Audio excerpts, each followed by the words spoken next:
Imagine your country is going through a huge political crisis. You have a new leader and several states have new governments. To add to this, not only is your country facing political crisis, but also economical, health, and defense. And then, the worst thing that could ever happen happens. The coronavirus hits Malaysia. Malaysia was in some serious trouble. But don't you ever underestimate the power of Malaysians.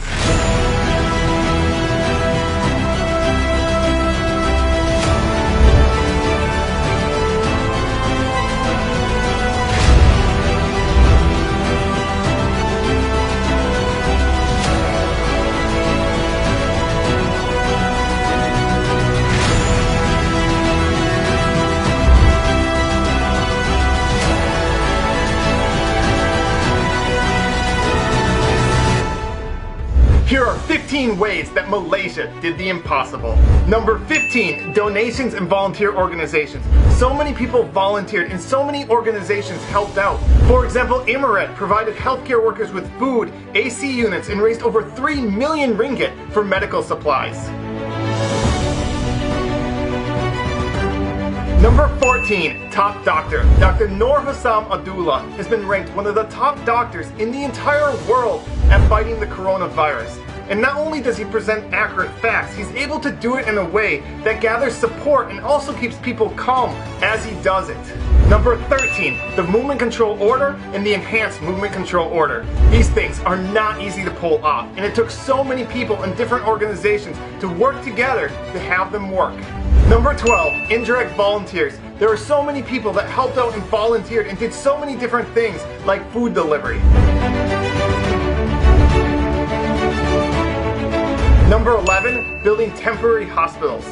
Malaysia was able to build temporary hospitals very efficiently and quickly. For example, the largest agro park in Asia was able to be built into a hospital in 3 days. Number 10, the Tublai cluster. The Tublai cluster complied with any order from MOH, and they never complained even though they had to wait long hours in the heat.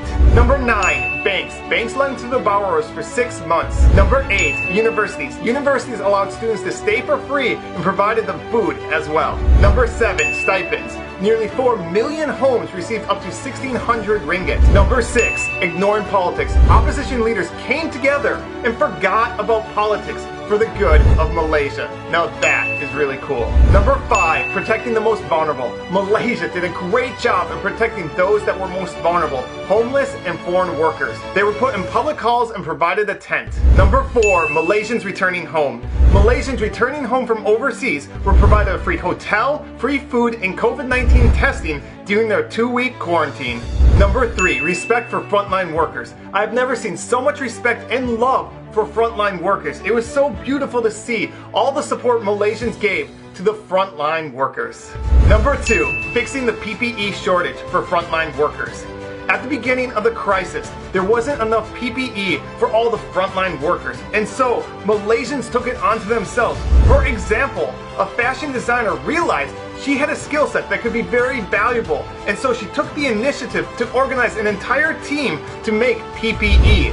Prisoners made PPE, college students made PPE, even a Malaysian born with no arms didn't let that stop her from making PPE.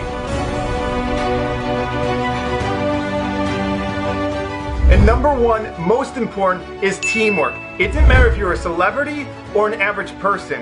It didn't matter your social status. It didn't matter your gender, your religion, your ethnicity.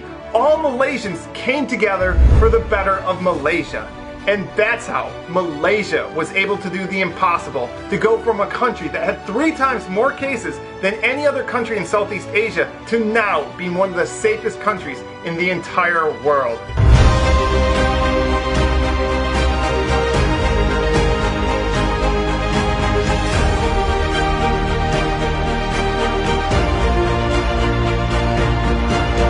And lastly, I'd like to thank all the Malaysians that helped make this video possible. So many of you wrote to me, sent me videos and pictures, and specifically Pacific Baku, who's a motorcycle rider, let me take lots of his footage, along with Q Productions, who took beautiful drone shots. And you can find links to their channels in the description. So thank you to all of you who helped make this video possible.